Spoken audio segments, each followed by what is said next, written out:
Hey,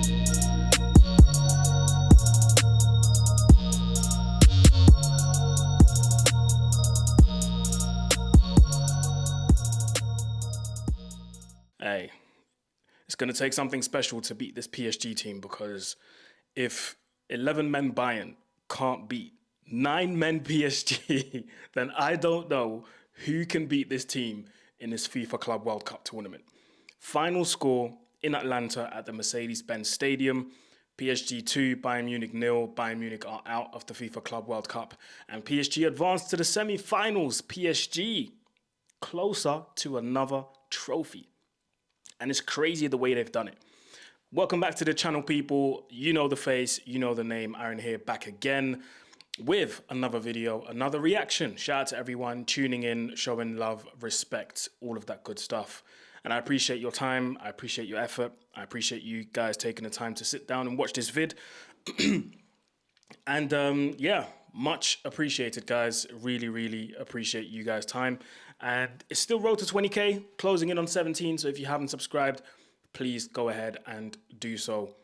But yeah, we're here to talk about this game. And listen, the start of the game really surprised me, because I've rarely seen PSG the way they played today, especially in the first 15 to 20 minutes. I would say after 25, half an hour, that's when PSG started to get back to their old selves and started to play the way we know they can play.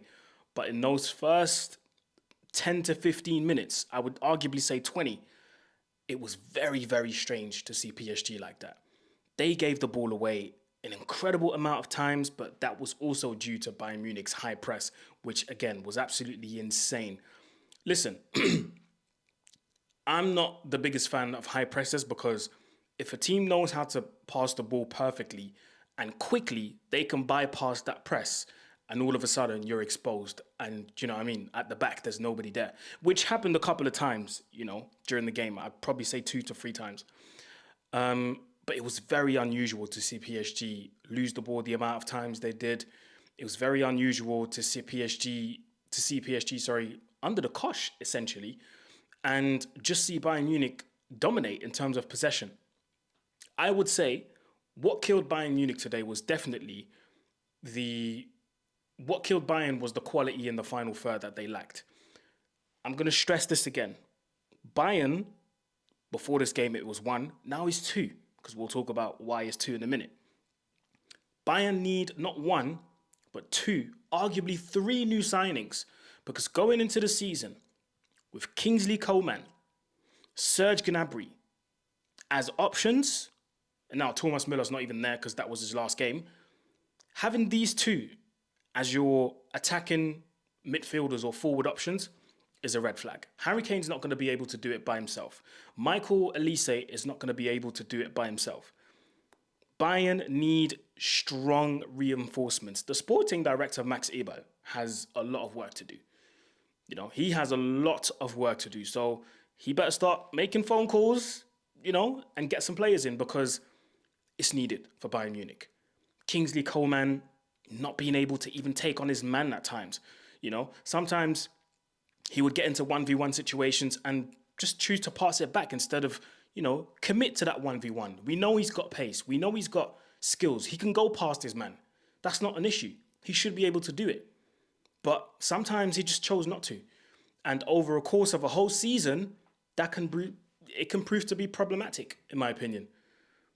Thomas Müller obviously leaving the club, so there's not really much to say about him. Serge Gnabry, again, not really the best, not the one that we know from, I'd say, 5 years ago, where he was absolutely smashing it in Europe. They need urgent, and I mean urgent, reinforcements, because, as you know, there was a horrible injury. Jamal Musiala, his ankle. I mean, yeah, you guys have seen the images. I don't need to describe it, because obviously people might graphically not be able to cope with what I'm about to describe, or what I could describe, so I'm not going to say it. It's a shame. It's a shame, because this was his first start in 3 months. You know, he was out with an injury, a minor injury, but Bayern Munich company took him off as a precaution, and I think it was against Boca Juniors. And he came back, started again, and for him to pick up that injury, it's a shame. It's really, really sad, man. I'll be honest. It's really sad. And you could probably tell in the beginning, the players didn't quite realize what was happening. But I think a few seconds after, once you saw Gianluigi Donnarumma, go to the ground and, put his face in his hands, and other players were, hold their heads, and you kind of knew. But obviously, as viewers, we saw the replay. It's a shame. It's a real shame. It's an ankle break. We don't quite know the ins and outs of it, the details, and we don't know how long he's going to be out for. And the bigger question is Jamal Musiala going to be able to be fit enough to start the World Cup, or to even be selected to go to the World Cup? Because now Germany pretty much have to do it without him. They're going to have to play games, qualifying games, without Jamal Musiala until at least, I'm going to take a wild guess here and say, until at least January, February 2026. At least.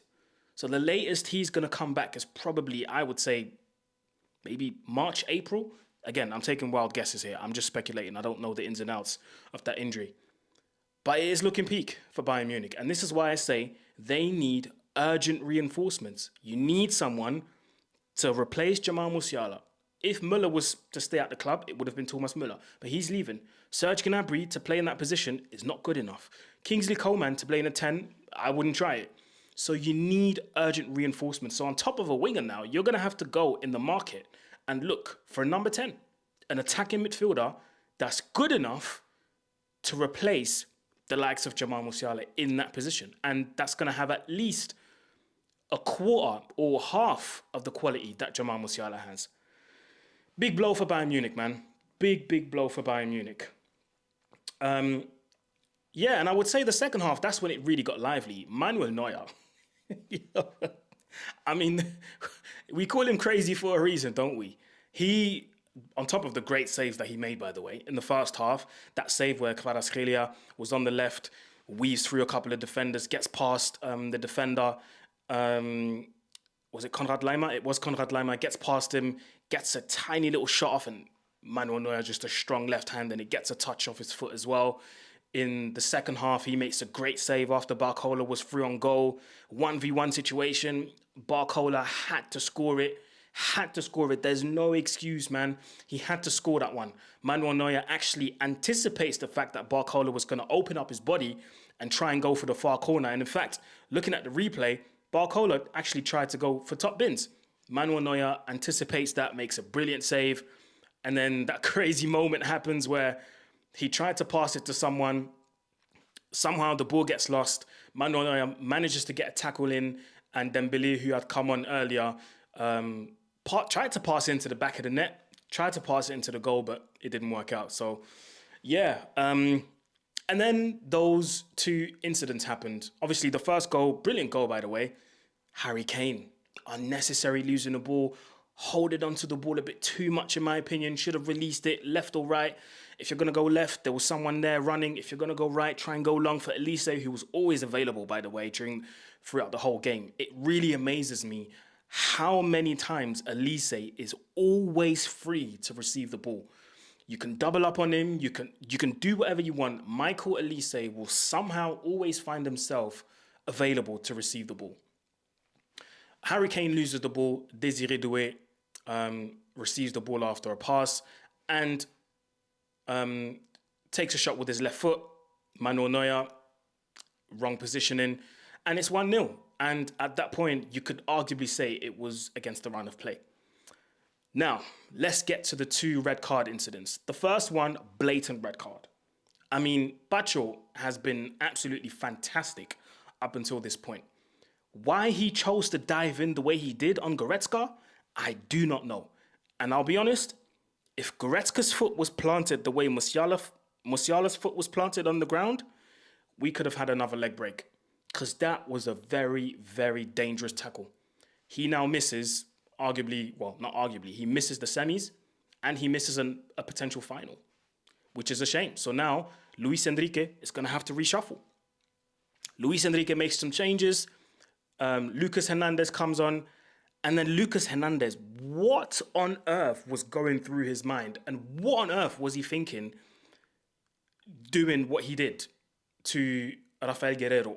What did he think that he was gonna get away with that? Not only, not only did he elbow him as he's running, he's also kind of kicking him like with his heel in, Guerrero's private parts, and I'm just like, what were you thinking? Like, and he's looking at the ref as if Anthony Taylor was wrong to give him a red card, kind of thing. Do you get where I'm coming from?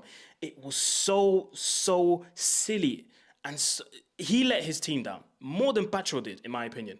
What Lucas Hernandez did was so silly. It was so immature, and it just wasn't needed. It just wasn't needed at all. He now left his team with 9 men battling against Bayern Munich, trying to hold on to a win.